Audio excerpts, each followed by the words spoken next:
एक गांव में दो दोस्त नकुल और सोहन रहते थे। नकुल बहुत धार्मिक था और भगवान को बहुत मानता था, जबकि सोहन बहुत मेहनती था।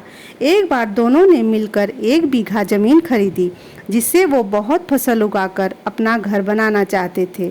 सोहन तो खेत में बहुत मेहनत करता था, लेकिन नकुल कुछ काम नहीं करता था, बल्कि मंदिर में जाकर भगवान से अच्छी फसल के लिए प्रार्थना करता था। इसी तरह समय बीतता गया। कुछ समय बाद खेत की फसल पक कर तैयार हो गई, जिसको दोनों ने बाजार में ले जाकर बेच दिया और उनको अच्छा पैसा मिला। घर आकर सोहन ने नकुल से कहा कि इस धन का ज़्यादा हिस्सा मुझे मिलेगा, क्योंकि मैंने खेत में ज़्यादा मेहनत की है।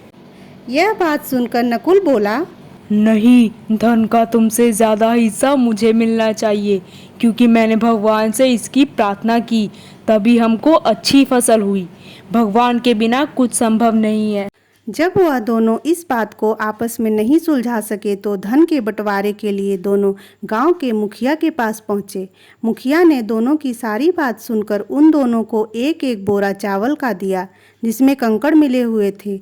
मुखिया ने कहा कि कल सुबह तक तुम दोनों को इसमें से चावल और कंकड़ अलग करके लाने हैं, तब मैं निर्णय करूंगा कि इस धन का ज़्यादा हिस्सा किसको मिलना चाहिए। दोनों चावल की बोरी लेकर अपने घर चले गए। सोहन ने रात भर जागकर चावल और कंकड़ को अलग किया, लेकिन नकुल चावल में से कंकड़ अलग करने की प्रार्थना की। अगले दिन सुबह सोहन जितने चावल और कंकड़ अलग कर सका, उसको ले जाकर मुखिया के पास गया। मुखिया ने नकुल को कहा कि दिखाओ तुमने कितने चावल साफ किए हैं। मुझे भगवान पर पूरा भरोसा है कि सारे चावल साफ हो गए होंगे।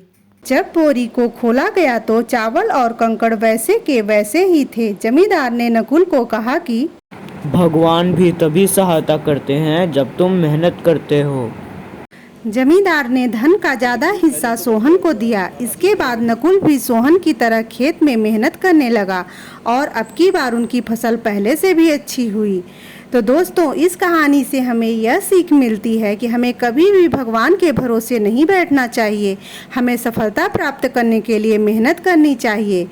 तो दोस्तों, ऐसी ही रोचक कहानियों के लिए हमारे चैनल को सब्सक्राइब कीजिए, सिंह स्टोरीज टीवी को, और मिलते हैं आपसे आगे किसी और रोचक कहानियों के साथ। तब तक के लिए नमस्कार दोस्तों।